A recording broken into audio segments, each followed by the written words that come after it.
so pure, it shine like gold. Every night he stared at the distant stars. He was captivated by the beauty of our. He grew up in a house surrounded by royalty. He was at odds with his mother. They had different beliefs. He asked, why do you worship idols that cannot speak, they cannot move, they cannot, and certainly cannot see the words of our father Abraham. And he was just a simple man. This man of Yahweh's elevating with a song of. Greetings, my Israelite brothers and sisters, heirs, joint heirs, adopted, grafted, natural, spiritual, however you may come. I'm so glad that,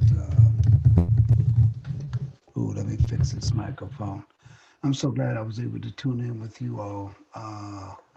I've already told you that on Friday night we're going to be out of town, and that I basically I have a good energy tonight, and I wanted to use probably about 30 minutes to talk about this subject, and I called it "Found Books of the Bible." Now, let me give you the groundwork, and I'm going to be showing you some material.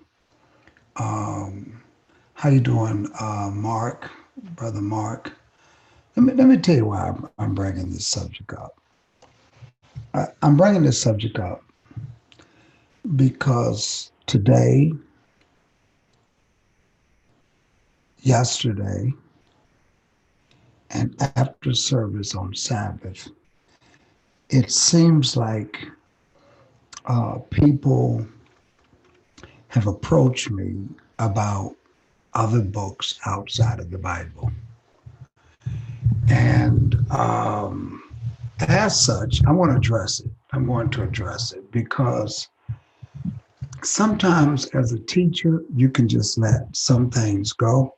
And sometimes you can't let it go. You just really, it's just incumbent upon you to say something about it. You just can't let it go. So this is one of those subjects that I'm just forced to say something about it. Although I don't like talking about it because it makes me in a different situation. It makes me go in a way that I don't like going in on, but I'm going to have to. I'm going to have to. So let me get this microphone situated. And let me see, I think that's going to be right. So let me talk about it. Let's just go in on it, okay? And I want to do that right now because it's just simply needed. It's just needed. How you doing, Kelly? I hope everything's well with you. So, we have a Bible that was given to us here in the United States in the English tongue, the most authentic source that we can probably get is the King James Version Bible. Now, I'm not negating any other books. Like, for instance, I'm familiar with the Geneva Bible. I'm familiar with the Septuagint. I'm not taking anything away from those books. Okay, and let me tell you why I'm not taking anything from them. Because I have read them and compared them with the King James Version scriptures. And I found no discrepancies. None, not one. So therefore, those books I'm not referring to. What I want to talk about is what we consider to be lost books.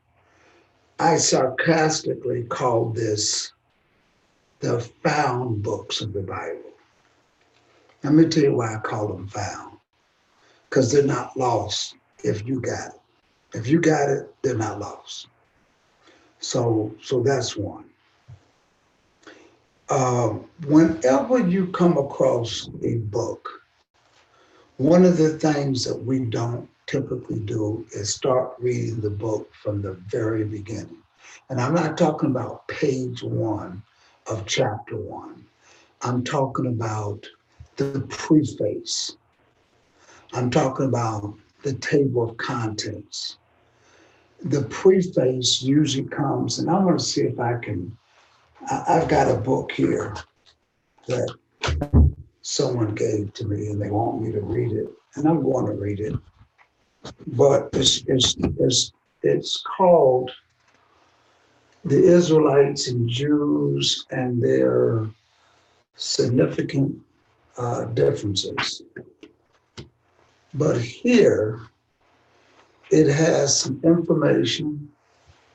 I don't know if you can see it. Yeah, I like reading that. This is more important about the author right here. This is important. These are things that we don't read. Then you got the introduction, the author's notes. I don't know if we read this stuff. Some books have what they call a preface. And if you read the preface, let me make sure can you all hear me okay? If somebody give me a thumbs up if you can hear me okay. If you would, just give me a thumbs up to say yes. Just to say yes, we hear you. All that good stuff, okay? I'm trying to get this microphone together. So if you can hear me, just let me know that you're hearing me good.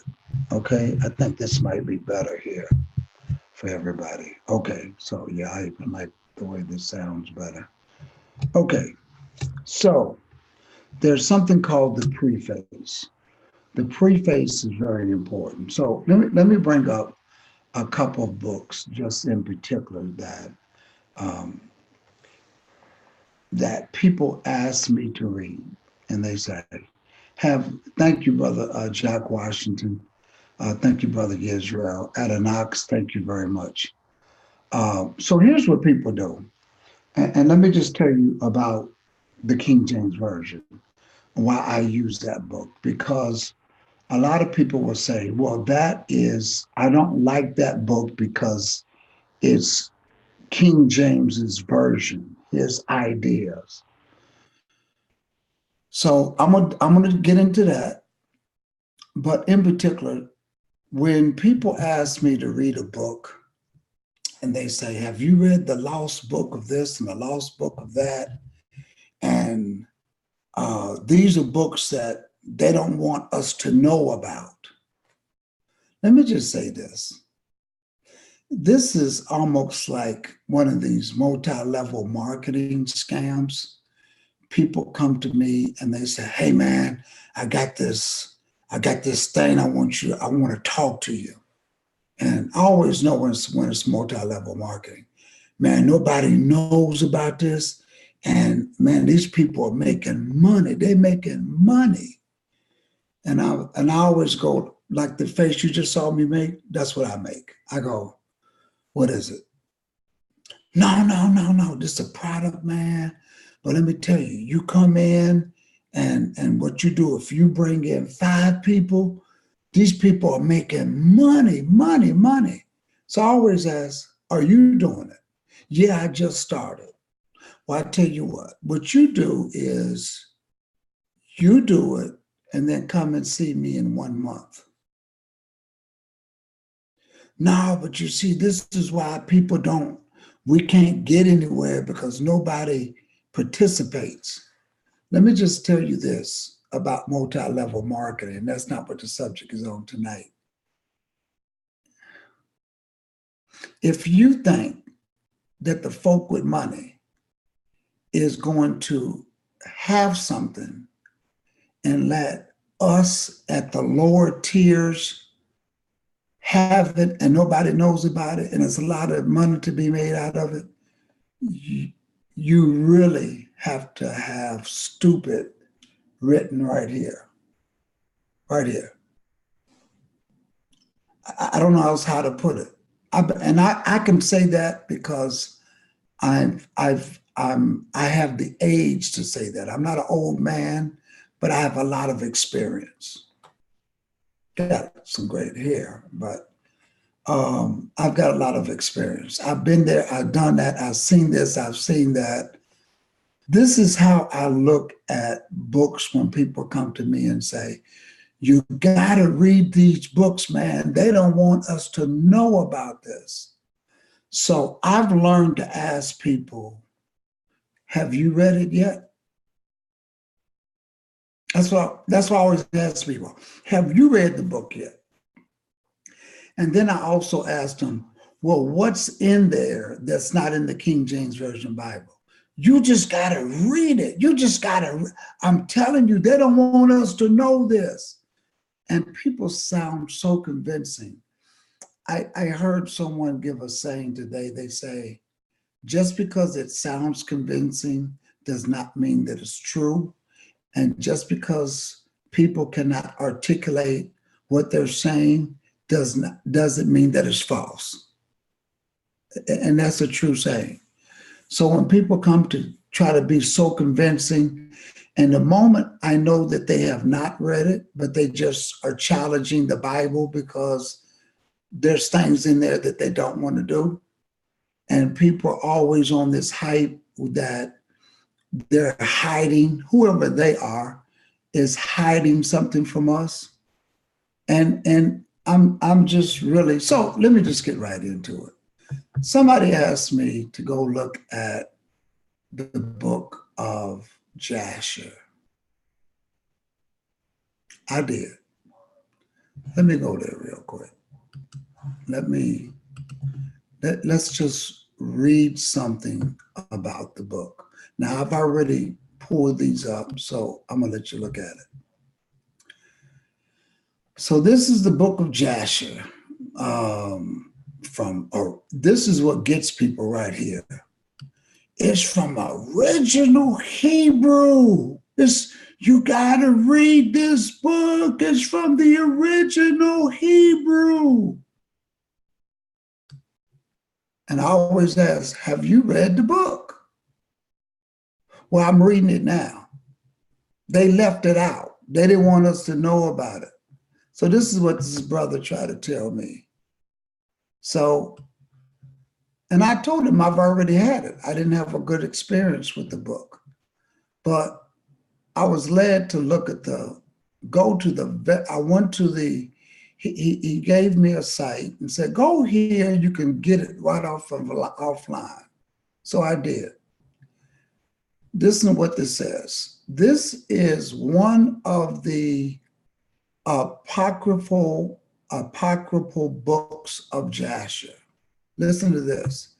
There are several, as many as 5 separate works by this title, all composed much later than biblical times. Much later than biblical. This particular one is a translation of a Hebrew book printed in 1613.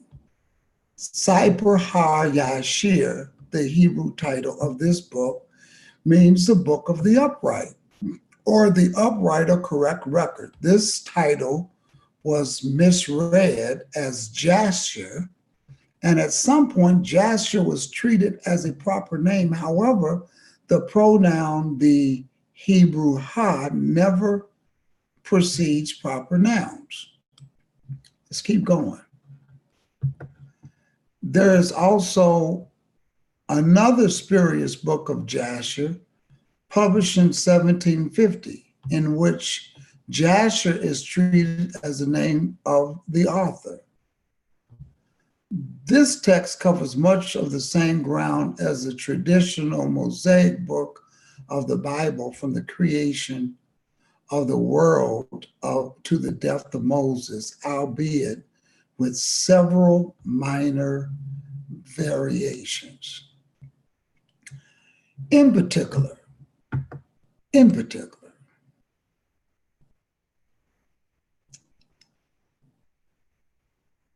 let me see if I can find this particular major difference. I might have been in the 23rd chapter. Yeah.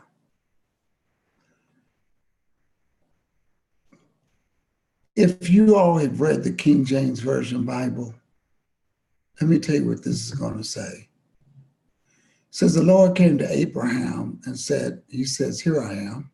He said, take now thy son, thine only son whom thou lovest, Isaac, and go to the land of Moriah and offer him therefore a burnt offering on the mountains, which shall be shown to thee, for there thou wilt see a cloud and the glory of the Lord.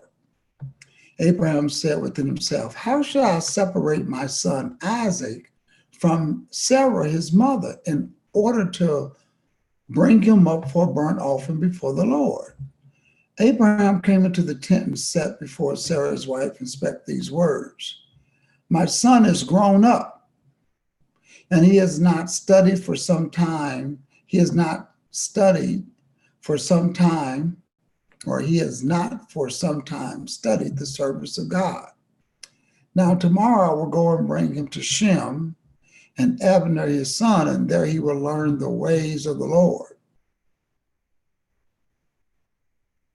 For they would teach him to know the Lord, as well as to know that when he prayeth continually before the Lord, he will answer him. Therefore, he will not know the way of his Lord. I want to show you the age of Isaac.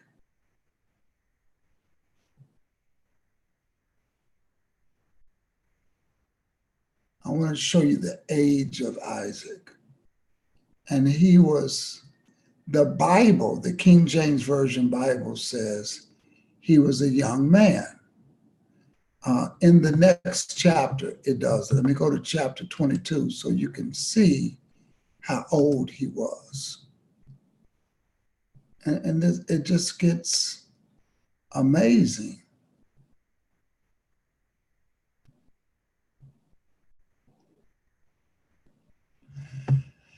And when Isaac was 37 years old, this is in the 22nd chapter of Jasher. When Isaac was 37 years old, now we just read in the next chapter, Abraham's wondering how is he going to separate this 37-year-old man from his mama. Ishmael, his brother, was going about with him in the tent. And Ishmael boasted of himself to Isaac, saying, I was 13 years old when the Lord spoke to my father to circumcise us. I did according to the word of the Lord, which he spoke to my father, and I gave my soul unto the Lord, and I did not transgress his word, which he commanded my father. Isaac answered Ishmael, saying, why doest thou boast to me about this, about a little bit of thy flesh which thou did take from thy body, concerning which the Lord commanded thee? As the Lord liveth, my God, the God of my father Abraham, if the Lord should say unto my father, take thy son Isaac and bring him up an offering before me, I would not refrain, but I would joyfully accede to it. Now, you all know in the King James Version Bible, Isaac was a small boy. Scripture says he was a lad. A lad is somebody under the age of 13, by the way. And the Lord spake the word that Isaac spoke to Ishmael. and it seemed good in the sight of the Lord, and he thought to try Abraham. So now, the way this is reading is because Isaac said, whatever the Lord asked me to do, if he asked me to offer myself, I'll do it. So based upon this is why Abraham was tried. And the day arrived when the sons of God came and placed themselves before the Lord, and Satan also came with the sons of God before the Lord. This is taken from the story Job, where the sons of God And the Lord said unto Satan, whence comest thou? And Satan answered the Lord and said, from going to and fro the earth and walking up and down. Now this only appears in the King James Version dealing with Job. And the Lord said to Satan, why doest thou? What is thy work concerning the children of Israel? And Satan answered the Lord and said, I have seen all the children of the earth who serve thee and remember thee when they require anything from thee. Now let me skip down, because he says, have you seen Abraham, the son of Terah? I'm going to move up because I want to go into the next book too. The next issue, which is the book of Nicodemus. And now this is his Isaac that's born to him. He has forsaken thee. He has had a great feast for all. Talking about how wonderful Isaac is. Listen to this. And the Lord said to Satan, hast thou considered my servant Abraham? There's none like it. But Satan answered the Lord and says, speak then now to Abraham as thou hast said, and thou wilt see that whether he will not this day transgress and aside these words. So let me go back up here. And the Lord said to Satan, hast thou considered my servant Abraham? For there is none like him upon the earth, a perfect and upright man before me, one that feared the Lord and avoideth evil. As I live, were I to say unto him, bring up Isaac thy son before me, he would not behold him from me. Much more if I told him to bring him up a burnt offering before me from his flock or his herds. In other words, the Lord is telling Satan, if I asked him to, he would sacrifice his son. But remember, in this verse up here, Isaac is having a conversation with Ishmael when he's 37 years old. Now, this is the 22nd chapter of Jasher. We're going to go to the 23rd chapter of Jasher. At that time, the word of the Lord came to Abraham and said, here I am. Take now thy son, thy only son, whom thou lovest, even Isaac. So this is the way it reads in the King James Version. But this is what Abraham says within himself. He says, in other words, take your son up in the 2nd chapter and bring him up. But Abraham says, but how shall I separate my son from his mother, from Sarah, his mother? I'm going to stop there. Are you kidding me? How is a grown man going to be separated from his mother, 37 years old? This is what this is what this young man was debating me about. No, man, you got to read the book of Jasher. You'll find things in there, and the King James Version Bible is lying to us. Let me just stop there. Let me just keep going.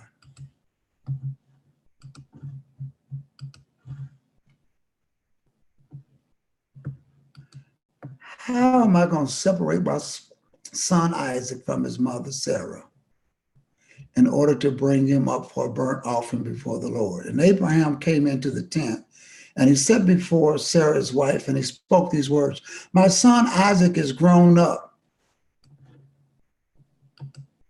No kidding. 37 years old. I'm sorry. I know y'all can't help but to feel my frustration.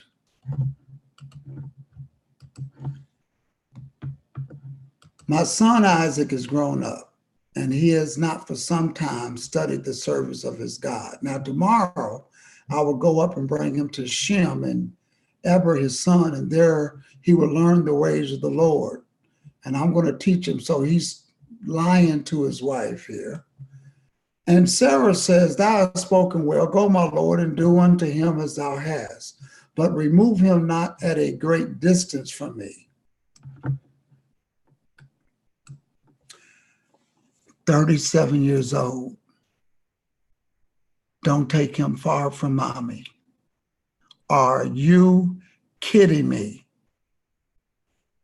Really? I just got to look in the chat room for a minute. Hold up. I just have to. I have to look in the chat room just for a second. Let me see where you guys are at here. Do I have you on here? Okay. Supermodel side of Jasher said that incorrect. It says God gave the children of Ham and all the seeds of slavery children. Lady Sandra, Biblical T. Okay. How you doing, Biblical T? How you doing, Canson, Lady Ming, Lady Sandy, Deborah, prayers, gift supply. Hello to all of you all. Now let me get back to this. Let me tell you the nature of this, because some of y'all tuning in. Again, Saturday, Sunday, and today. It's like this is found book week. And I get into a debate because this guy wants me to read the book of Jasher because they are hiding things from us that they don't put in the King James Version. The other one is Nicodemus. Wait till I get finished with that book. Nicodemus, really, Sabbath after church, that one was a big one. But let me show you what I found on that one. In a minute, though, in a minute. Let me go back over here to Jasher, the book of Jasher. Let me go back over here to this book.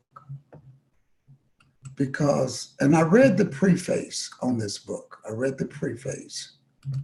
And it told you there's several versions out there. And this is supposed to be the most authentic because this came out of the Apocrypha. Okay. And Sarah says, thou hast spoken well, go, my Lord, and do him as thou hast said, but remove him not far a great distance from me. Neither let him remain there too long, for my soul is bound within his soul. And Abraham says to Sarah, my daughter, let us pray to the Lord our God that he may do good with us. And Sarah took her son, listen to this. She takes her 37-year-old son, Isaac, and he abode all that night with her. She kissed and embraced him and gave him introductions till morning. Are you kidding me that somebody wrote this and they putting it in the,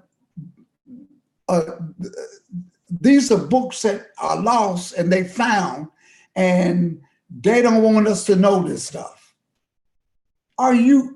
Does anybody read what I'm reading? I don't know who, I even told this guy, I said, listen, I'm going to read the preface. I'm going to do some no, you got to do some research. And I did. This is my second time on this. And the first time I listened to it audibly. The second time I'm reading it, and I want to take my chair and flip upside down and let the chair sit on top of me. I got to go back to this. I got to go back to this. This is the 23rd chapter. I'm going to go back to the 22nd chapter so you can see how old, you see 22nd. This is a man that mama sleeps with all night who is 37 years old.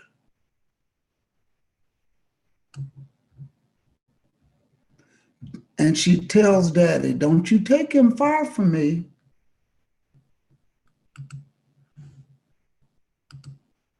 All right, let's go back over to the 23rd chapter. Y'all see, I'm at the 23rd chapter.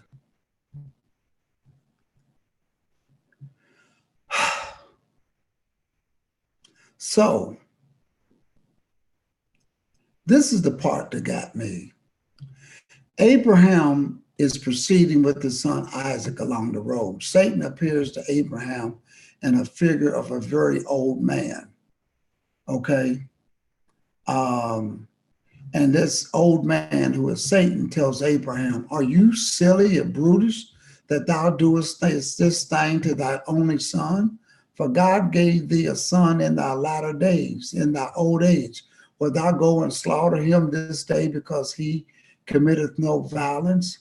Let's keep going. Satan returned and came to Isaac, and he appeared to Isaac in the figure of a young man, calmly and well figured. And he approached Isaac and said, doest thou not know and understand that thy old silly father bringeth thee to the slaughter this day for nothing?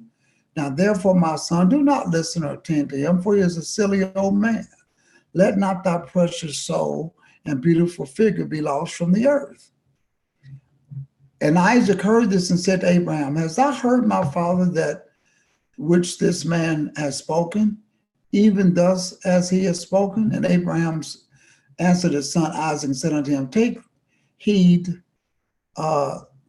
of him, and do not listen to his words, nor attend to him, for he's Satan. Okay. So he rebukes Satan, and then Satan transforms himself into a large brook of water. Abraham and Isaac and the two young men reached the place, and they saw a large brook. He ends up, as I read this, he rebukes the brook, and the water was no more. But let me just keep going.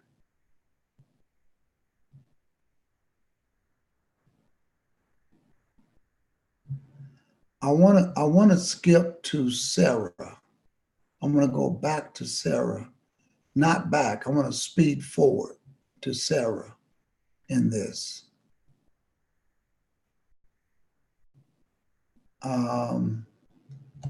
Listen to this. Satan went to Sarah, and he appeared to her in the figure of a very old man, very humble and meek, and Abraham was yet engaged in the burnt offering before the Lord. He said unto her, doest thou not know all the work that Abraham has made with thy only son this day? For he took Isaac and built an altar and killed him and brought him up as a sacrifice upon the altar. And Isaac cried and wept before his father, but he looked not at him, neither did he have compassion of him. And Satan repeated these words, and he went away from her, and Sarah heard all the words of Satan, and she imagined him to be an old man from amongst the sons of men who had been with her son, and had come and told her these things. Sarah lifted up her voice and wept and cried out bitterly on account of her son, and she threw herself upon the ground and cast dust upon her head, and she says, "Oh, my son, Isaac, my son, oh, that I had this day died instead of thee." And she continued to weep and said, "It grieves me for thee, O my son Isaac. Oh, that I had died this day instead of thee." She continues to cry. And listen to this. She says, and still continue to weep. And she said, "It grieves me for thee that after that I have reared thee up and brought thee up, now my joy is turned into mourning over thee. And I had a longing for thee and cried and prayed to God till I bare thee at 90 years old. And now thou hast served this day for the knife and fire. Now, therefore, Sarah should be, if she bared him at 90, okay, and 37, That makes her 127 years old. I just want you to get this for a second. I console myself with thee, my son. And she goes on and she's just crying. Ah, okay. Let's keep going. So what happens is Abraham doesn't kill Isaac. He ends up killing the lamb. But check this out. Behold, Satan came to Sarah in the shape of an old man, and he came and stood before her, and he said unto her, I spoke falsely unto you, for Abraham did not kill his son, and he is not dead. And when she heard the word, her joy was so exceedingly violent on account of her son that her soul went out through joy. She died and was gathered to her people. So, in essence, this is saying she died right there on the spot. She was 90 years old, and she says, oh, my son, I was 90 years old when I bore you, but now you're dead, and now you're going to die. Okay? So that's, I'm going to look up something. I'm going to look at the same story in the King James Version Bible. Just for a second. So we can go there.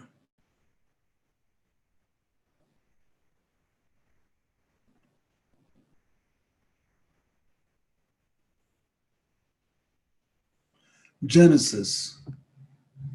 And listen, I have to do this. I really do. I'm going to go right here to Bible Gateway. And I'm going to go to Genesis, the 23rd chapter. I think this is the one I want. I just want y'all to see this because I want you to feel my frustration. Genesis 23. Sarah was 127 years old. These were the days of the life of Sarah. So that's one thing they got right. Because if she bared him, if she gave birth to him at 90 and he was 37 and 90 is 127. But let's go back. Let's find out what age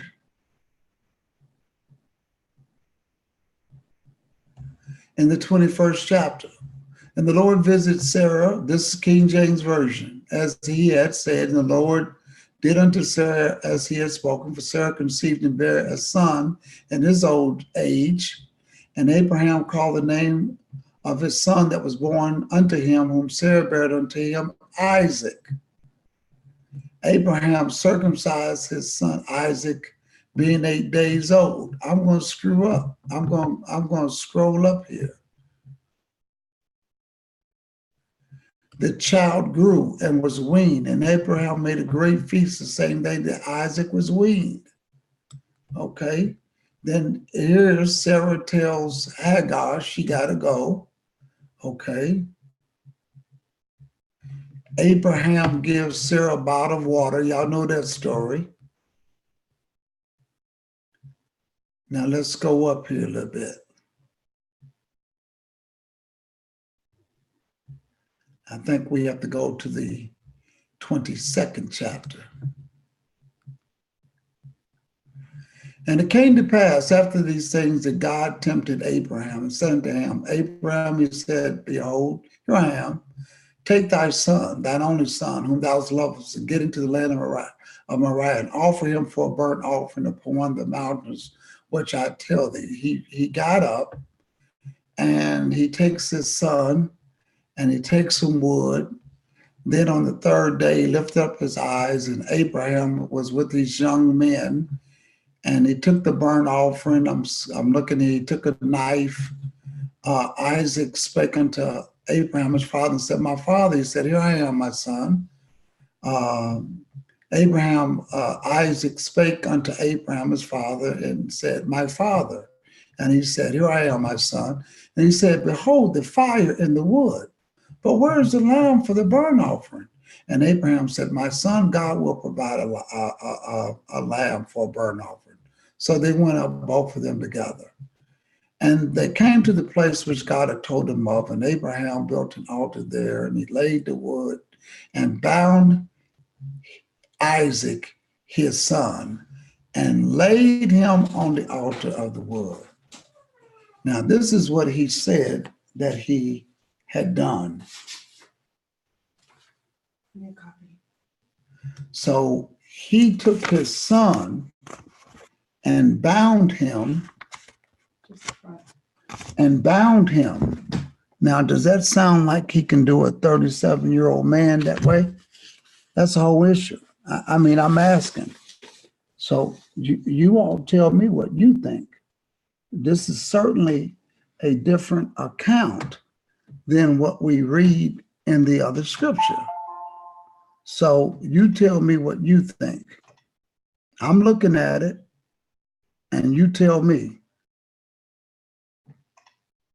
So he takes his 37-year-old boy or man, and he's going to bound him and lay him down.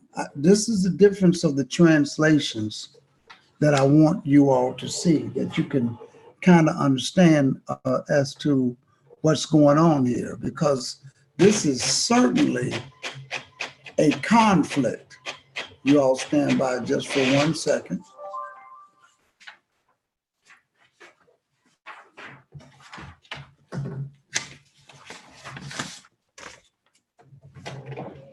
So I want you to look at this. He bounds his son, Isaac, lays him down, 37-year-old man. This is, King James Version Bible is not saying he's a third. This is what the book of Jasher says. Abraham stretched forth his hand, took the knife to slay his son.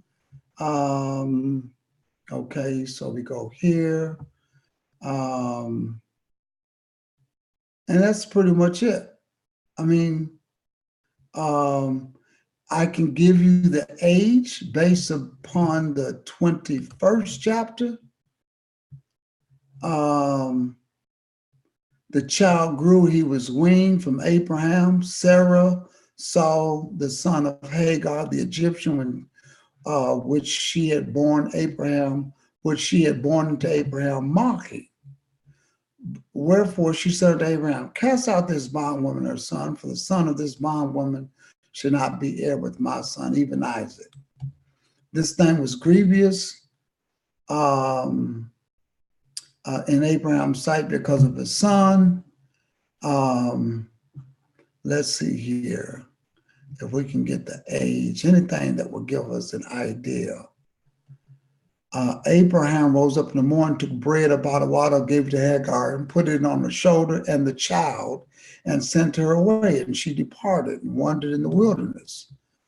Okay, and we know what happened there. God spoke, and God heard the voice of the lad, and the angel of God called Hagar out of heaven and said unto her, what aileth thee, Hagar? Fear not, for God hath heard the voice of the lad where he is. So a lad, that's the lad. This is Ishmael, who is under 12 years old, or under 13. Arise, lift up the lad and hold him in thy hand, for I will make him a great nation. God opened up her eyes, and she saw a well of water. This is Ishmael. And God was with the lad, and he grew and dwelt in the wilderness and became an archer. That's what we know. Okay.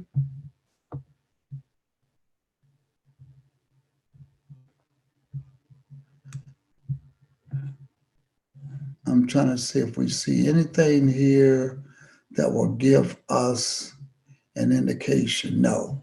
So the only thing we have is over here in the 22nd chapter to say to take your son, your only son, and bind him up and take a knife. And you're going to take a 30, Abraham's an old man, by the way, and you're going to do this to a 37-year-old man that the book of Jasher says. People, this is where I'm at. We have to stop this. Do some reading. If you cannot get your answers out of the King James Version Bible, master that book first. Just master that book. Let me fix my vision here.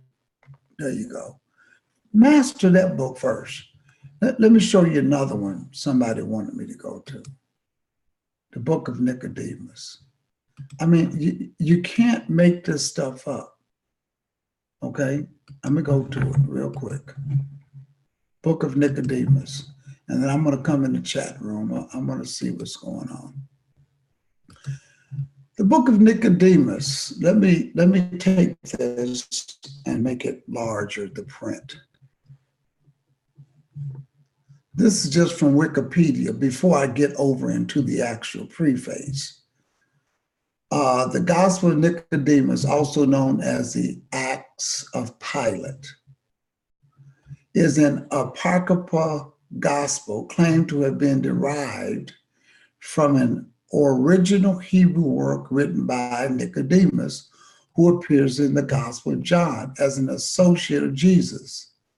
The title, Gospel of Nicodemus, is medieval in origin. The dates of its accredited sections are uncertain, but according to the 1907 edition to the Catholic Encyclopedia, scholars agree in assigning the resulting of the work in the middle of the 4th century AD.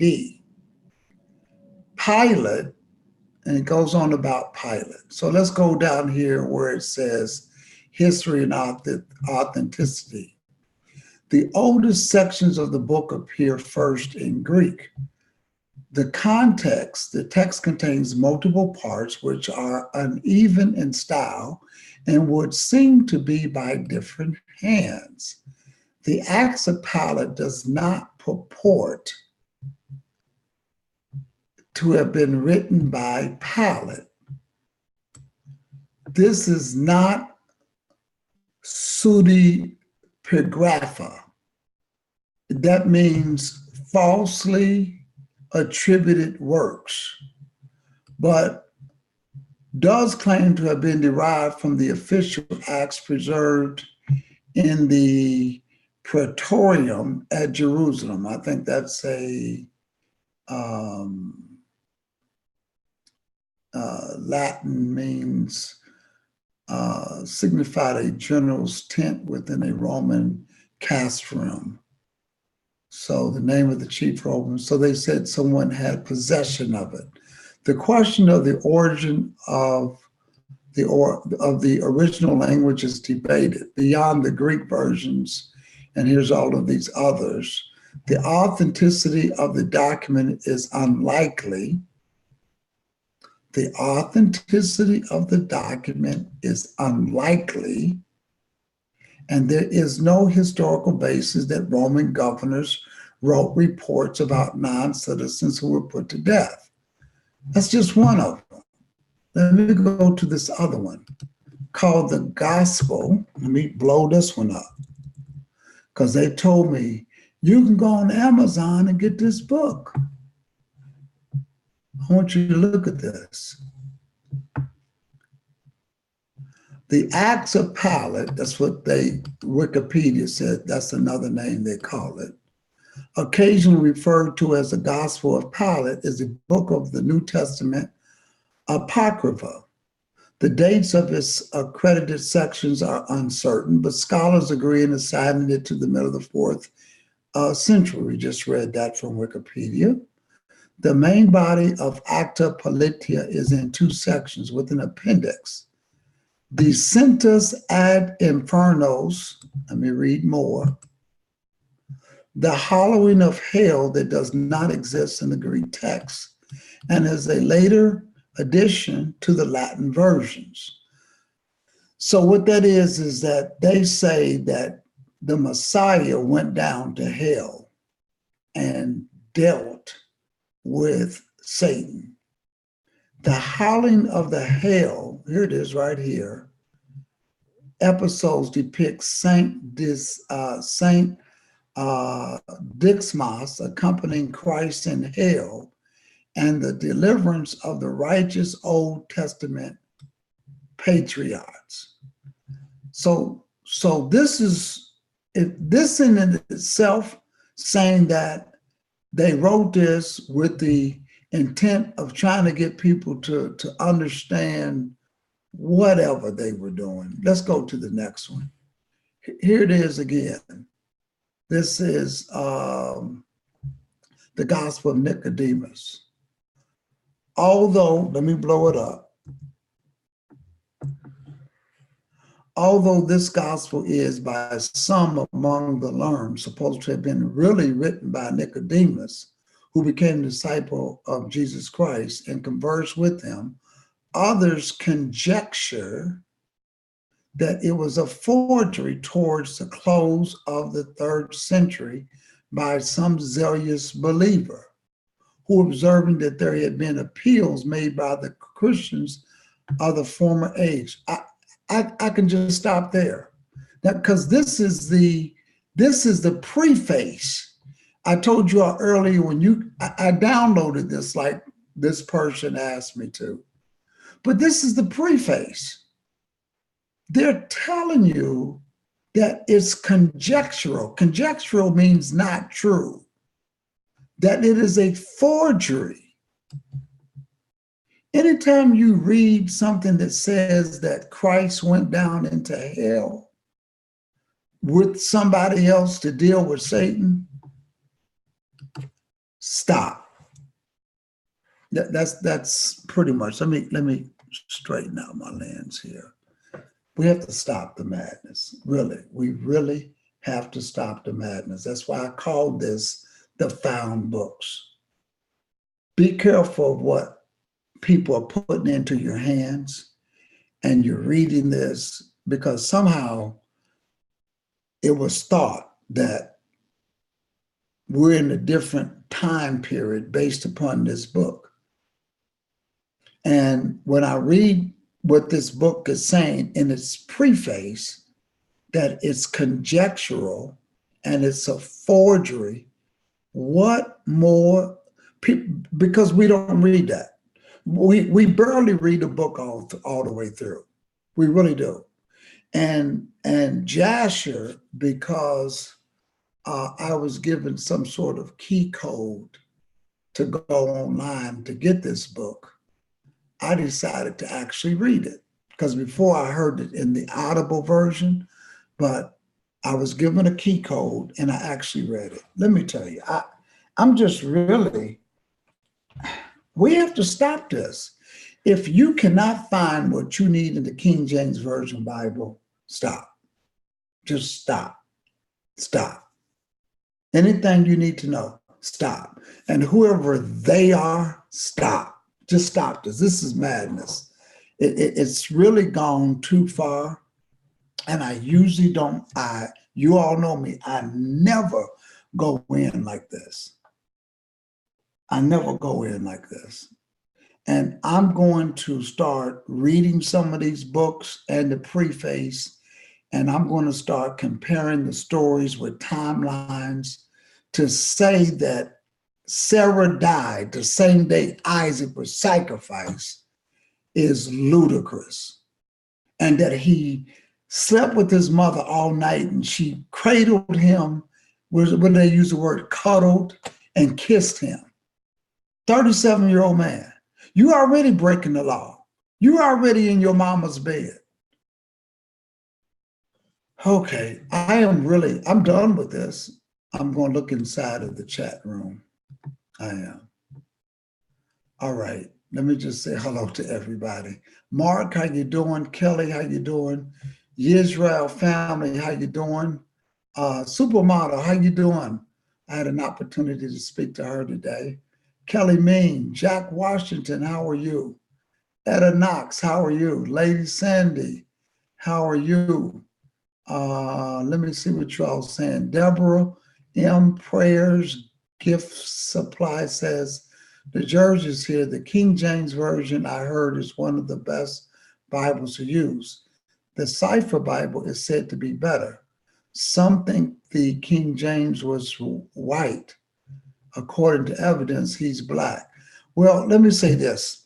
I've read the Cipher Bible. I have no problem with the Cipher Bible. I have no problem with the Geneva Bible. I have no problem with the Septuagint because I have actually compared the notes. And let me tell you how I go about doing it. Because if you know the scriptures and the stories in the Bible, go quickly to those stories of those other books. And you can find discrepancies just like that when they don't line up. And that's what I had to do with the book of Jasher. Supermodel says, I've read the book of Jasher. There are definitely errors that don't line up with the King James Version. I don't believe this is the same Jasher mentioned in it. It's not. In fact, it's not the same version because nobody knows where the book is. According to the Library of Congress, there was someone who printed when you publish a book and it's supposed to be of a renowned book, people publish it with the Library of Congress. Well, at the Library of Congress, the person that did it, he says he found the book, and they asked him to give them authenticity or credible sources that the book was actually found from I can't say the word, from archaeological research, or that he found it through that method by digging. And he couldn't. He says, well, it was given to me, and this is the only true versions that has been blessed. And I just want to publish it in the Library of Congress. That's the one that has been going around. And then there was some in Britain. If you go on YouTube, not YouTube, just the internet and put it in, you can find the stories. But at best, researchers and theologians say that it's not an authentic book. Okay, Biblical T says, how you doing, driving, Lady Sandy? Supermodel says, Jasher 73rd chapter 35, incorrect. It says, God gave the children of Ham and all his seeds as slaves to the children of Shem. Canaan was cursed, not all of Ham. Okay. Kansan, Kelly, Hibba. Hello, this is Brother Josh. This is Brother Joshua from IOG Birmingham, Alabama. Jasher and all of them and other books are beyond strange. Great job, Pastor. I hope I pronounced your name right. Hibba. Okay, I'll leave that alone.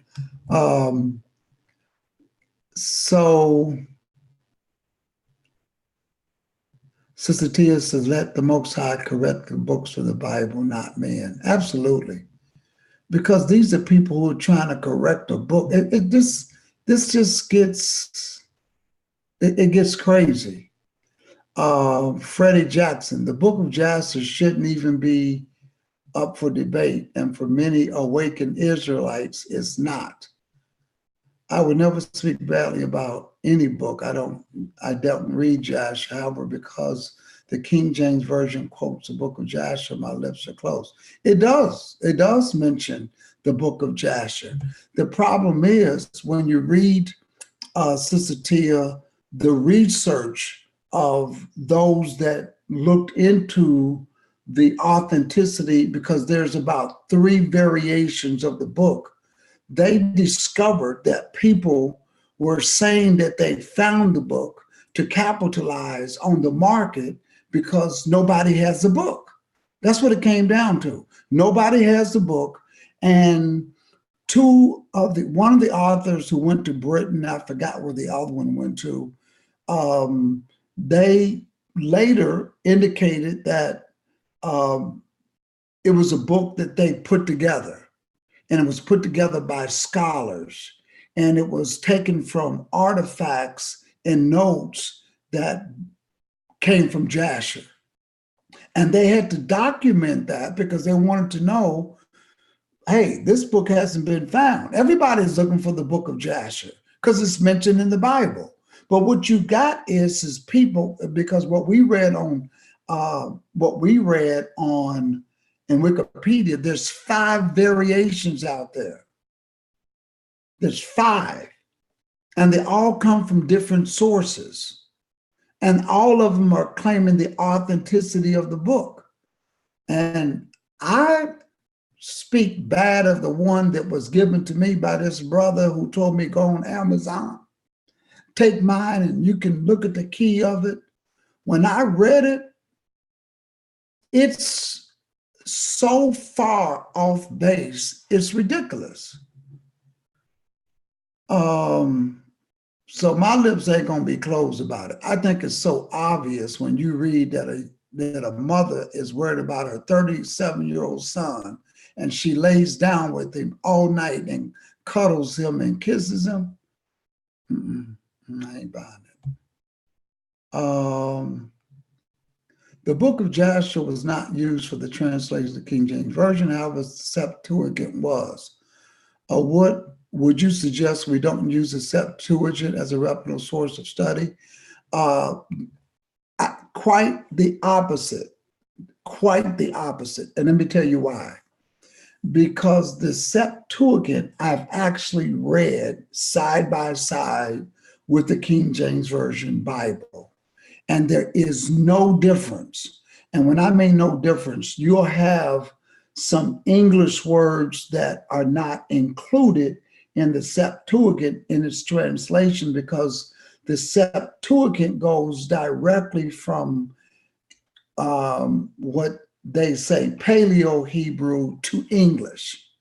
And when you read the English translation of the Septuagint, it's 99.9% accurate with what the Council of Laodicea did with the King James Version Bible when they were given direction to translate it from Hebrew to English. So it's basically the same, and that's different. I can tell you, now let me tell you what's different is in the Septuagint, when you get to Passover, to me, it was a lot clearer when it came to what evening you kill the Passover lamb. That's what I thought it cleared up, because in the King James Version Bible, they say, kill it in the evening.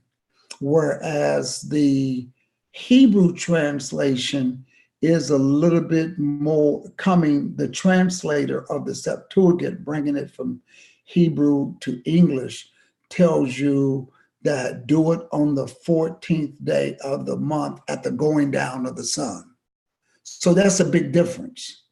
So, the argument was, is it at the 13th when the sun goes down, starting the day, or was the evening they were referring to when the day is ending? The Septuagint clears all of that up.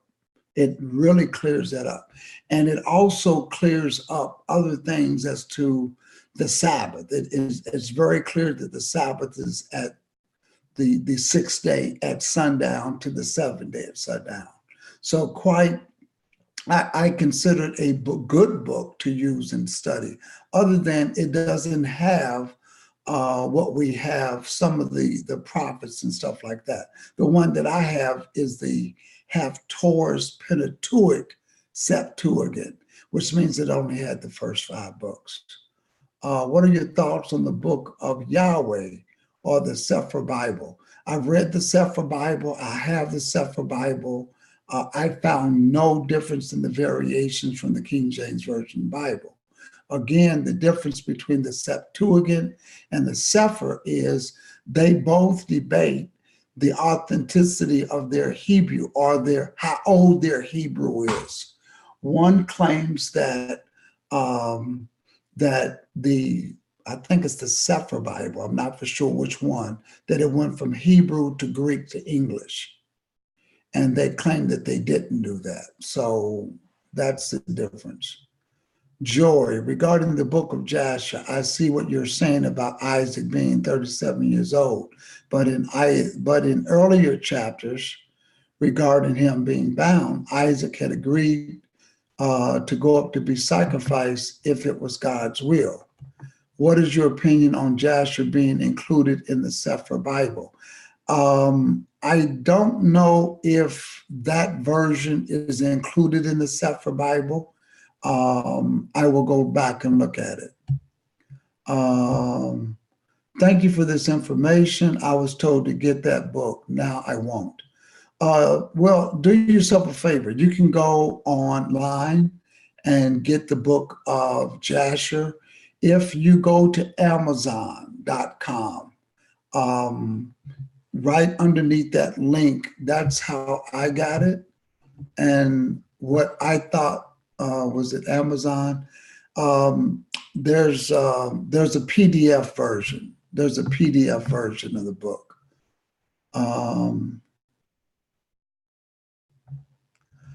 Jack Washington says, which calendar are we using? Because I think we should be using the calendar from our cousins back in Africa. Well, we do. So when it comes to the feast days, we go by the calendar that we find as best accurate, because like for instance, the 7th month, the first day of the 7th month this year is right near the first day of the 8th month. So it's off. We know that. So if you look at when the Feast of Trumpets is, it's the first day of the 7th month this year. That would be on September the 30th. And so you can see how close that is to October the 1st.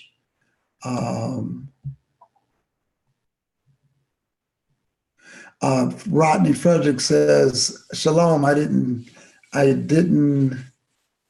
know Pastor Johnson went live on Mondays. Brother, let me tell you something. After today, I had to. I really had to, because it's just been 3 days in a row, from Saturday to Sunday to today, with you got to read the found books. And I was just engaging in a friendly conversation. And this particular brother, and I told him, you need to watch the channel tonight, because I'm going to go in. If it's a good book, I'll bring it out. If it's not, I'm going to go in. I'm going in. I'm going in on this book, especially Nicodemus, the Acts of Pilate. When it says it is false, it's conjectural, I'm sorry.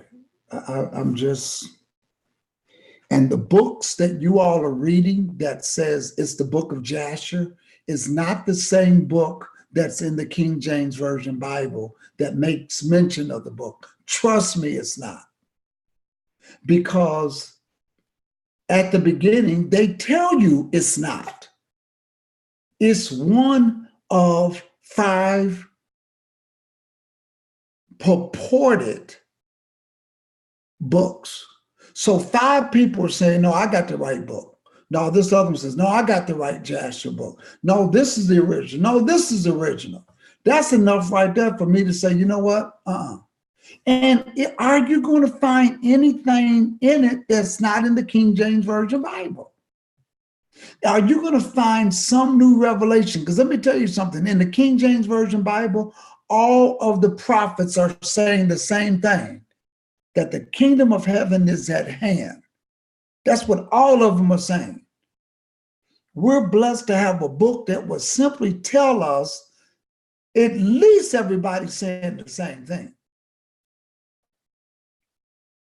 And that's the plan to salvation. So I'm done with it. I really am. I just, you know, I'm done with it.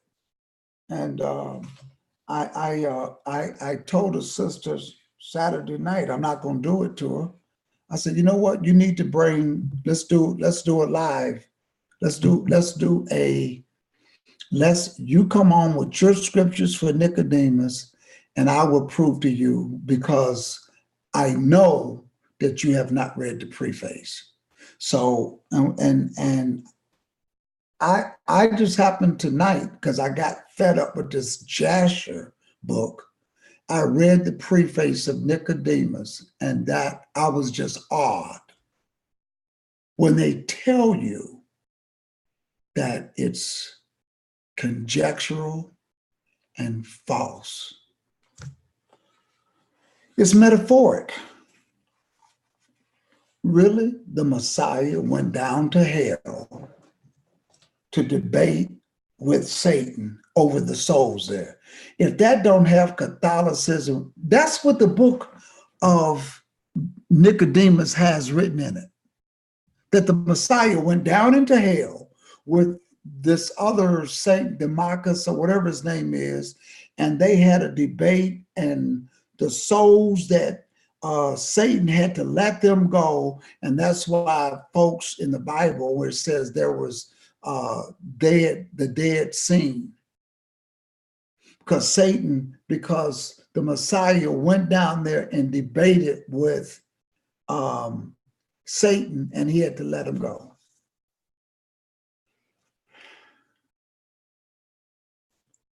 I just, please do not waste your time on this nonsense. Read the scriptures, Genesis through Revelations. Master that. Be faithful over a few things. He might make you ruler over many. Be faithful over a few things. That's it. I mean, that's as plain as I can put it. This is buffoonerousness, if there's such a word. But again, the Cipher Bible, the Geneva Bible, I've read them. I've read the translations, the Septuagint. I've read them, and I've compared them. And along with the King James Version Bible, I think that if you understand the King James Version Bible, these are very good study books if you elect to do it. Read the preface of them. I did not get a chance to go back and read my preface of the Sefer Bible, but I'm going to read it, and I have it. I wish I had it with me here. I would go and open it up just to see what it says, because I'm curious. And it was given to me as a gift. And I started to read it. I found the stories to be one and the same. I didn't find any difference or the variations. The Sefer Bible, I got a chance to compare stories, but not text for text. And I didn't find anything that was different. The feast days, the timelines, everything's the same. So I didn't find anything different from it at all. The Septuagint, if you buy, there's one that's about this thick. And the reason why it's this thick, because it has, it's in three paragraphs, three columns. Each page has three columns. It has the Hebrew, and then it has what they translated from Hebrew to English, and then it has that beside the King James Version Bible. So when you read, each page has three columns. So it goes from Hebrew to the Septuagint translation in English, and then it puts the King James Version in that third paragraph. That one came from New York. I forgot the name of the printing company, but it was almost like mine is about 10 years old. I paid about $100 for it back then. And I bought it because I was in New York and it was at a bookstore and it was recommended that I got that one. It was like, when I tell you, it was like this thick, this thick. But then you have some that are translated. It's got two columns.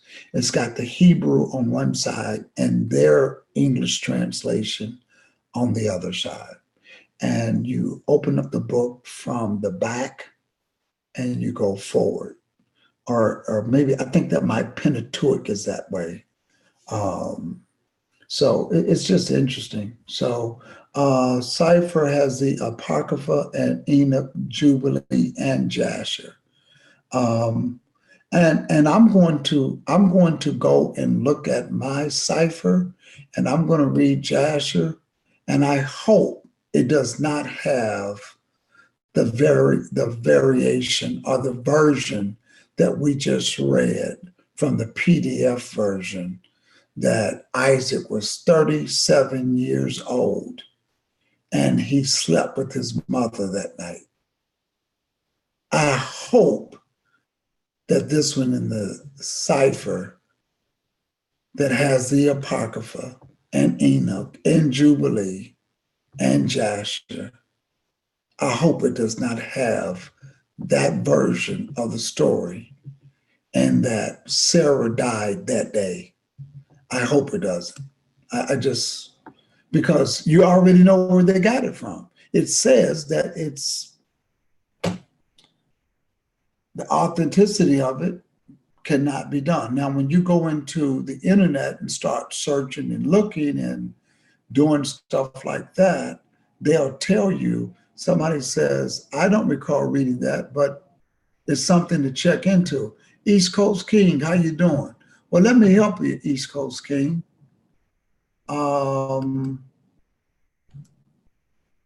Let me help you find that.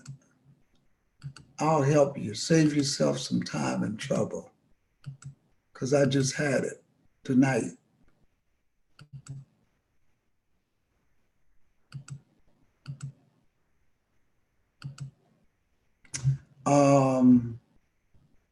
So let me share this screen with you. Some of you all just coming in. Here's the book of Jasher, 23rd chapter. And again, I got this from Amazon PDF. Let me go back to the 22nd chapter of Jasher. Okay. Here's the age of Isaac. Notice this is the 22nd chapter. Okay. And he is right here. Let me just show you.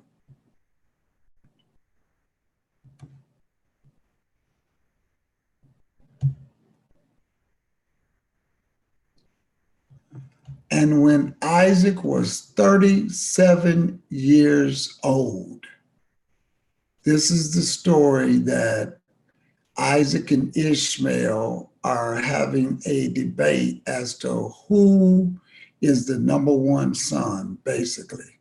He was 37 years old.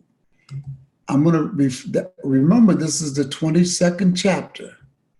Okay, I'm not going to go back into all of this, but let me just show you that's the 22nd chapter at verse 41. Okay, now I want to take you to the next chapter, which is the 23rd chapter. Abraham wants to take Isaac up to wants to take Isaac up and sacrifice him. And he said, now take thy son, thine only son. But here's what Abraham says. How am I going to separate my son from Sarah, his mother? Which a 37-year-old man.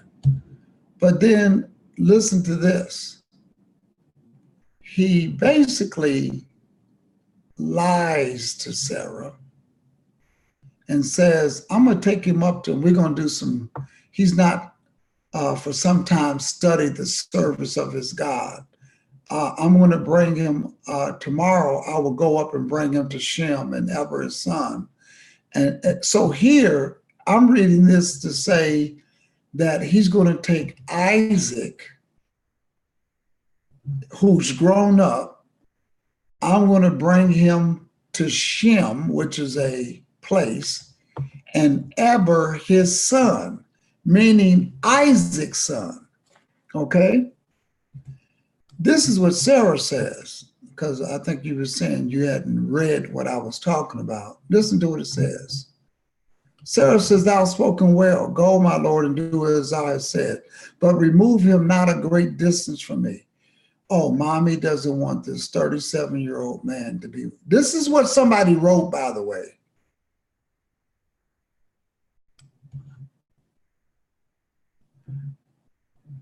Abraham said to Sarah, my daughter, let us pray to the Lord our God that he may do good with us. Sarah took her son Isaac.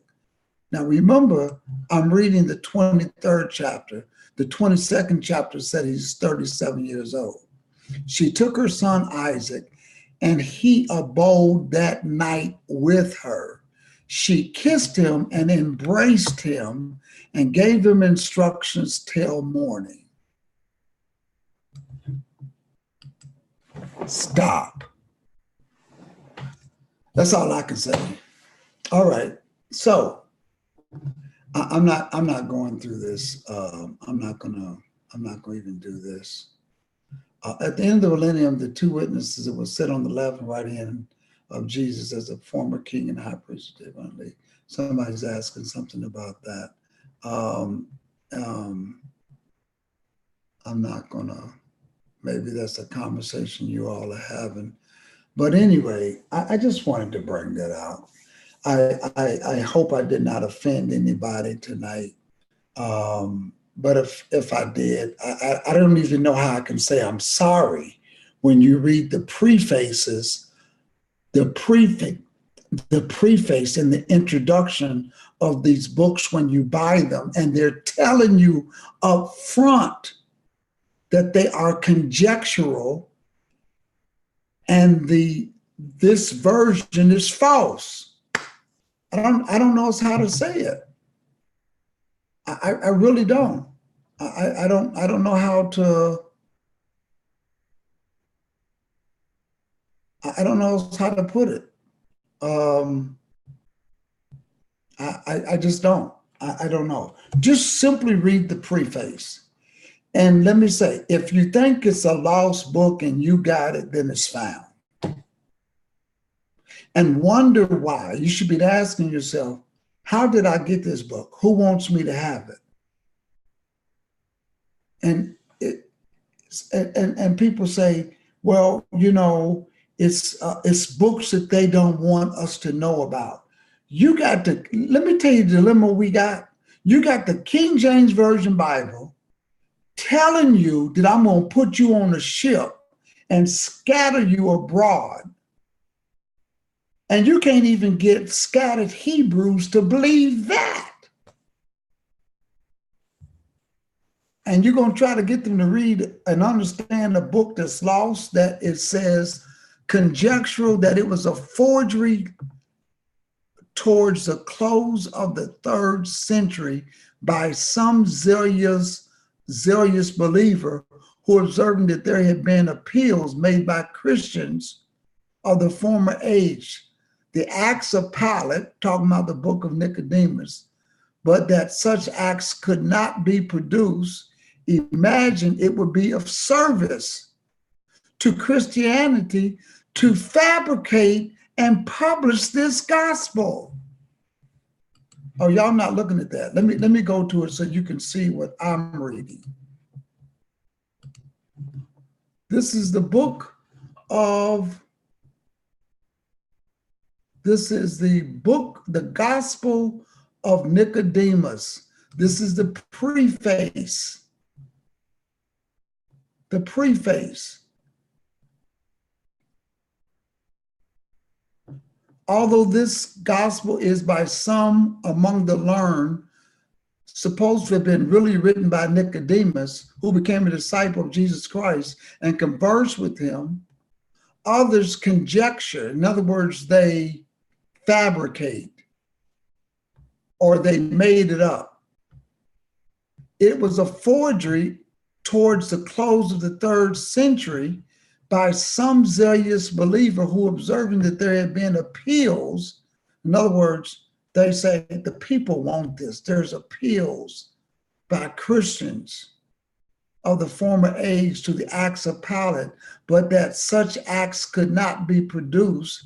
Imagine that it would be of service. Let's give them what they want. It would be of service to Christianity to fabricate and publish this gospel.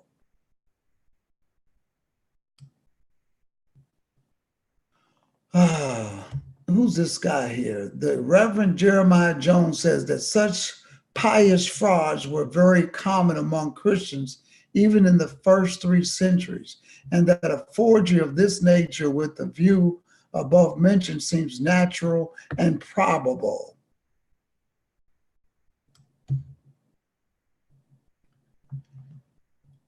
They charge that the pagans having been forged and published a book called the Acts of Pilate, takes occasion to observe that the internal evidence of this gospel shows that it was not the work of any heathen, but that if in the latter day, at the latter end of the 3rd century, we find it in use among Christians. And about the same time, find a forgery of the heathens under the same title. Who's got the right book? This is why you stick with what you know. Master with what you know. Be faithful over a few things. And I wish I could have wrote it down. But I started reading the book of Nicodemus, the one I just showed you. And it says that there was this saint guy, he and the Messiah, after the Messiah was on the cross, he hanging on the tree, his soul left him, and he goes down and he wakes up this other saint, and who guides him to hell. And they shook and rattled and had a debate with Satan. And that's how you get the answer to where they say many of the dead were seen. And I was argued that those people resurrected. That was the first resurrection. I can't take it no more. I just really want us to take the scriptures, Genesis through Malachi. Whether you're in the King James Version, I read the Cipher, I read the Geneva, I've read the Septuagint, fine, got no problem with that. But when you start getting these other lost books, please read the preface, do some history on the book before you buy it. It even has an author who would tell you that the stories were compiled from various sources. Come on. That's all I'm saying, dude. I really hope that this awakens and awakens. I hope that my frustration, I don't mind it being seen, but I'm just not going to debate anymore with lost books. I'm not doing it. I'm just not going to do it. If I cannot find it in the King James Version from Matthew to Revelations, if you find something that's edifying for you, you do it. If you find something that contradicts the scriptures as we know it from the King James Version, such as stories from Nicodemus that the Messiah went down into hell and wrestled Satan for bodies, just please question it and don't let it make you doubt the scriptures. That's all I'm saying. That's all. That's all I can really say. That's all I can say. Thank you all for tuning in. Um, uh, um,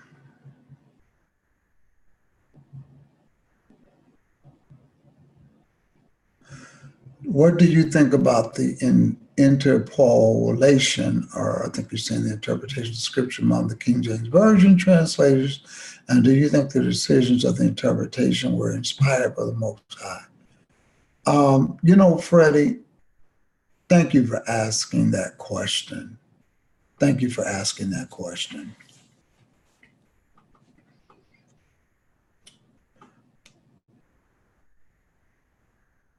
Hebrews were scattered all over the place. I believe and know, according to Amos, that the Almighty is in charge of everything. Some people say Satan's got some control. No, Satan has to get permission from the Most High. In this time, this era of our life, when Bible prophecy is unfolding, the Almighty, the Most High, the God of Abraham, Isaac, and Jacob, is not going to give us a book that's going to misguide us. Not going to happen. What we have is a version of the scriptures that when you read it and read every prophet,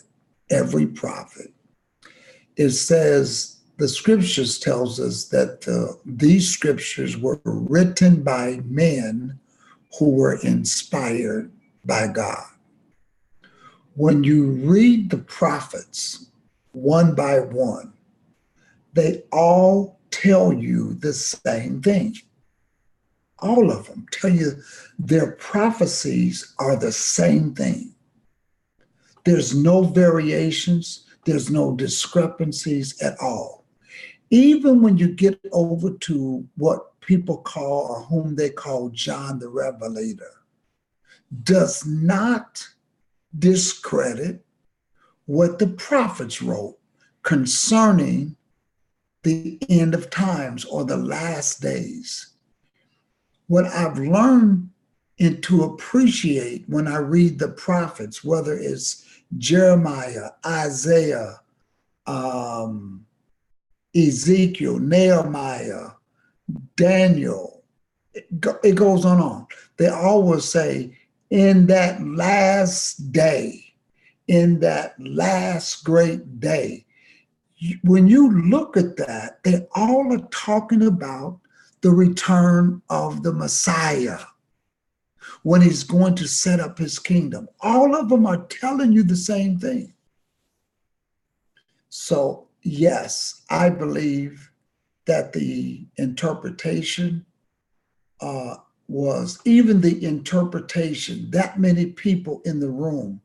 If you read about the Council of Laodicea, what happened was, and it is true, even in English history, there was a Hebrew in the room who, because of his ability to understand Hebrew or to interpret Hebrew, and you can read that in the British archives. I did. I found it. It's not fabricated. It's there. They don't deny it. It's there. But here's what I'm saying. The Council of Laodicea was given instructions by King James to take the scriptures which they had all found, discovered, had been worldwide accepted as being authentic. The prophets were written in Hebrew, and the testaments were written in Greek. They had multiple, in some cases, they had duplicates. So the way they copied a book back then is they had what they called scribes. And scribes would take a letter that, for instance, that Paul wrote or Peter wrote, and they would rewrite the letter. And their job, they didn't have copy machines. Their job was to write it in the most exactly the way it was. What the Council of Laodicea did, because some of the originals were starting to fade out, they looked at what others said, this is a true and fair, accurate copy. They looked at it and read the parts until it got to the faded part, and they all agreed this is it. This copy, and then they found 3 or 4 other copies to substantiate that copy. So they got 3 or 4 copies that were written by scribes, and all of them said the same thing. So they considered that to be reliable. And that was in Greek. They translated that into English. And what they did as a council, they wanted to make sure that those that spoke Greek and those that was translated into English, that it was authentic. The Hebrew people who were Hebrew, but yet they spoke Greek, they were participants, but there was no Greek to Hebrew. It was from Greek to English. So the Council of Laodicea was given instructions by King James. I want what you have to be the most authentic, credible books. I want those translated into English. And they call that the canon.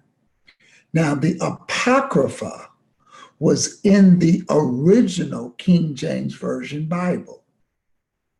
Don't debate that. For some reason, it was taken out. So what I tell people, I've got one, get the Apocrypha, read it, and see if there's any difference. I've read it. It's the book of Maccabees, and the event that happened there is excluded as an exclusive event. In other words, it's an event that took place that's not a part of Israel as a whole.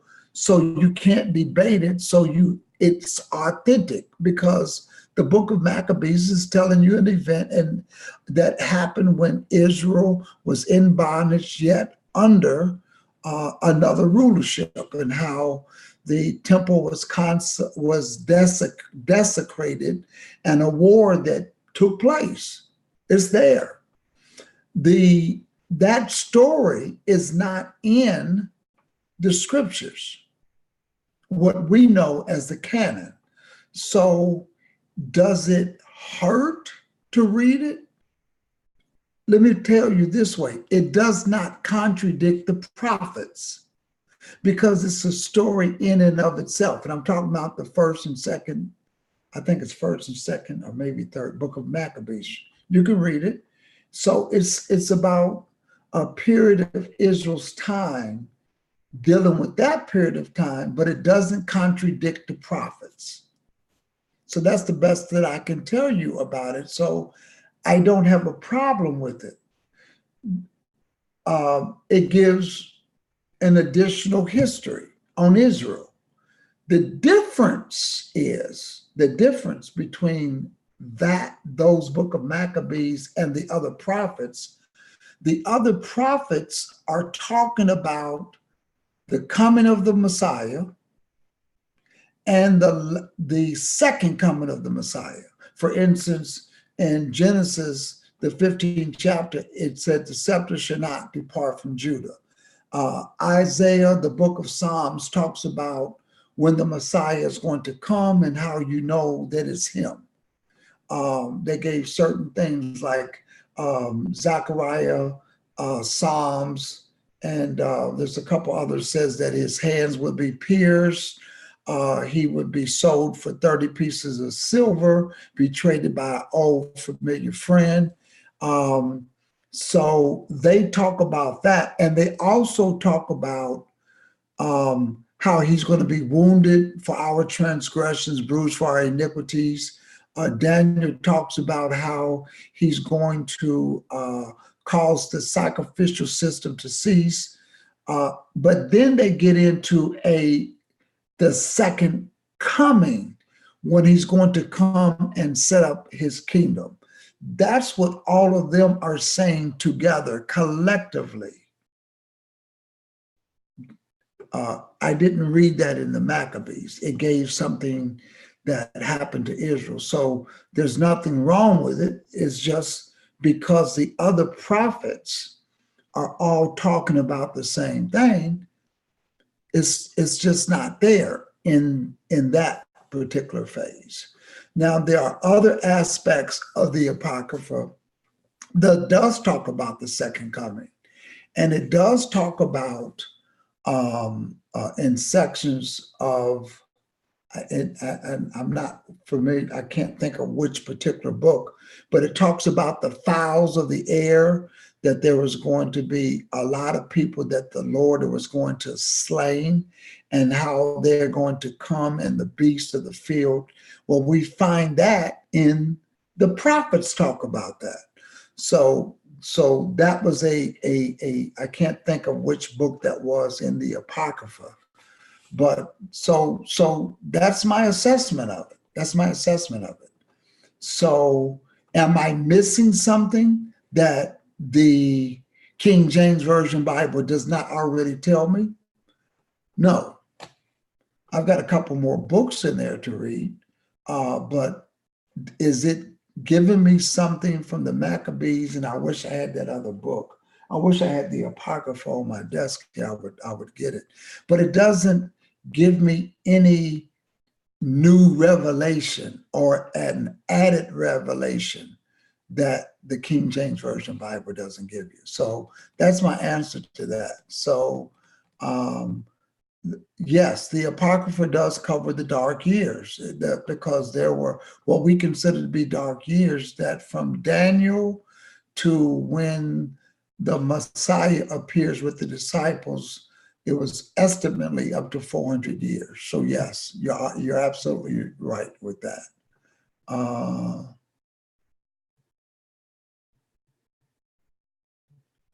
So that's my take on that. So listen,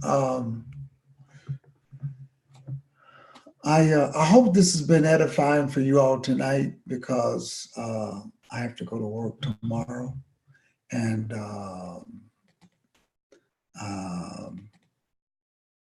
gotta go to work tomorrow, and I need to get some things together.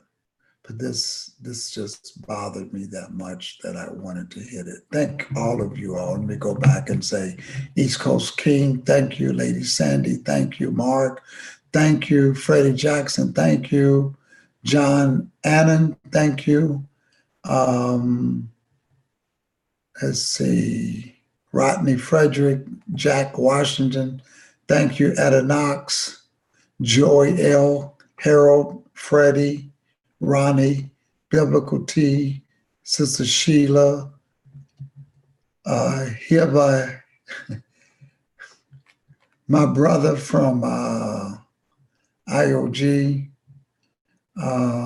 Kansan, Kelly, GFAM 20, Haven't seen you in the room in a while.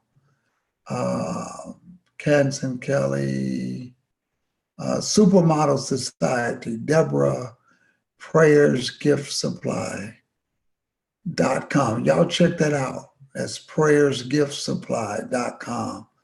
I don't know who that is, what she's got over there, but go over there and check it out. Yisrael family, how you doing? Brother Mark, how you doing? So to all of you all, thank you for tuning in. I'm going to put my email inside of the chat room so you all can have it. gmail.com.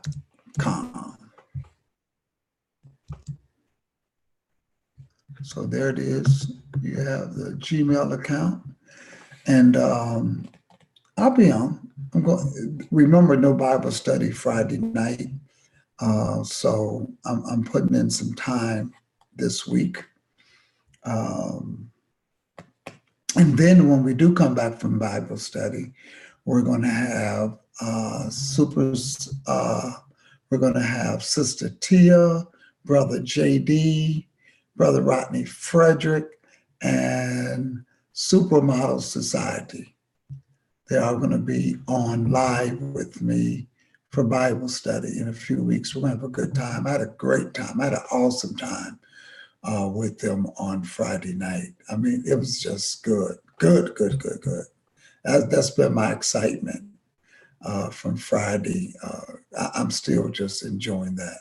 So that's where we are. And peace and shalom to all of you all. And we will talk soon. Goodbye. Thank you for tuning in. I don't take your time lightly, but thank you. And I hope that we were able to provide you with some information tonight. We'll talk soon. Peace.